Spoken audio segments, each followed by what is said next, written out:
Hello guys, kasarapan nga ng tulog dahil oras ng pagpapahinga ng aming bulinggit na at ni nanay. Ito naman yung pagdating nito ng pison or ano bang tawag dito guys? Bakhu or ano?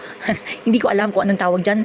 Yan, dumating para mag-ayos-ayos na naman sila guys. Magpison-pison na naman sila ng daan. Tapos, iiwanan na naman nila. Yan nga, nagtambak na naman sila dyan ng graba. Iwan ko nga kung kailan talaga yung totoong plano nila guys na matapos yan. Kasi halos ilang buwan na rin nilang ginagawa. Medyo umiinit na naman ang ulo ng inyong lola guys.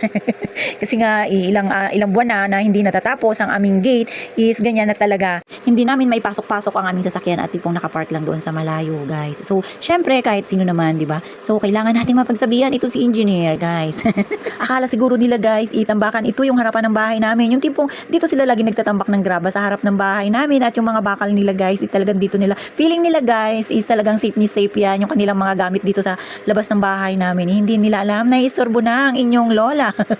Naistorbo na kami ni nanay guys kasi nga hindi kami makadaan ng maayos dahil nga ayan nga po may harang sa labasan at yung aming sasakyan hindi namin maipasok dito sa loob. Kaya sabi nga namin kailan pa kaya ito matatapos, baka abutin pa to guys next year, iwan na lang ba dito kasi pinagsasabay-sabay nila yung kanilang project at palipat-lipat nga daw po. Kahit nga guys yung kanilang mga nagtatrabaho nagrereklamo na rin, kaya lang wala naman daw silang magawa. Hoy, huwag kaya magbaba. Amat ano init. Maano tayo, init agad ano? Parang kailangan na naman natin mag-request doon sa City Hall guys para mapaayos ito ng agaran. Ito yung harapan ng bahay natin kasi nga po idaanan. So kailangan guys itutukan naman nila, di ba? Diba?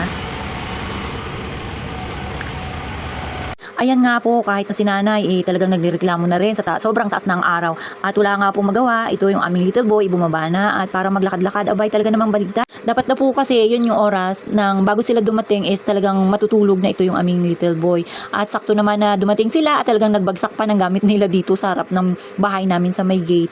Kaya nagulat daw ito yung aming little bossing, sabi ng nanay guys, sabi ni nanay. Kaya ayan, hindi na nakatulog at talagang naisturbo na, bumaba na ng bahay at tipong feeling niya guys, walang araw na sobrang init, walang araw na mapanakit. So ayun na guys, nandito lang sila sa baba, hindi na makatulog ang aming little boy at nanood na lang sila ng mga sasakyan dito. Ano ba yan? Yung mga malalaking sasakyan na yan guys na nagpipiso ng daanan. Yan, inayos na nga nila. Hindi ko nga alam guys kung totohanan na yan yung kanilang mga ginagawa sa pag-ayos ng kalsada. Sobrang tagal na po talaga yan kung inyong napapanood guys yung mga unang-unang vlog ko.